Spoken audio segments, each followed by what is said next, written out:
Salut à tous, c'est Alex pour Space Game Tech, j'espère que vous allez tous très bien. On se retrouve aujourd'hui pour le récap spatial de la semaine. C'est parti. Mardi était lancée la capsule d'approvisionnement Cygnus vers l'ISS. Après un mois de retard, la société Orbital ATK a lancé son cargo à bord d'une fusée Atlas V depuis Cap Canaveral. À son bord sont présents des expériences scientifiques ainsi qu'une étude avancée sur la physiologie des plantes. Le vaisseau devrait rejoindre la station samedi. Mercredi, l'astéroïde 2014 J025 frôlait la Terre d'une taille de 650 mètres. Il est passé à près d'1,8 million de kilomètres, soit 5 fois la distance Terre-Lune. Rappelons que chaque semaine, plusieurs astéroïdes passent bien plus près de la Terre, parfois même plus proches de l'orbite lunaire, avec des tailles bien plus petites. Le même jour, le PDG d'Ariane Espace déclarait que les blocages en Guyane ont interrompu 3 campagnes de lancement de la fusée Ariane. Il rajoute que la réputation de l'entreprise est affectée et que l'activité spatiale représente plus de 16% du produit intérieur brut de la Guyane.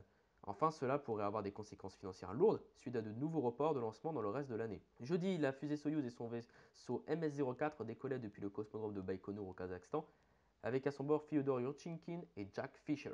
Après 6 heures de manœuvre orbitale et de correction de trajectoire, le vaisseau s'est amarré à la partie russe de l'ISS. Les deux nouveaux membres d'équipage ont rejoint les 3 astronautes déjà à bord, Pesquet, Whitson et Novitsky, pour constituer l'expédition 51. Pour la première fois depuis 2003, Soyouz n'embarque que 2 astronautes au lieu de 3 pour des raisons budgétaires.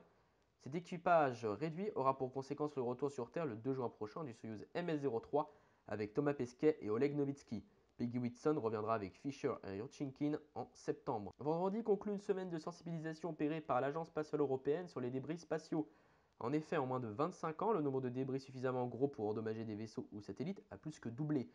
Aujourd'hui, dans l'espace orbitent 5000 objets de plus d'1 mètre, 20 000 de plus de 10 cm, 75 000 de près d'1 cm et 150 millions de plus d'1 millimètre. Plus d'infos sur les mesures prises par l'ESA dans la description. Sur ce, j'espère que ce récap vous aura plu. On se retrouve dès demain ou ce soir si j'ai le temps, pour l'unboxing et la prise en main du Samsung Galaxy S8. Sur ce, j'espère que vous avez passé une bonne semaine et je vous souhaite à tous un bon week-end. Salut à tous!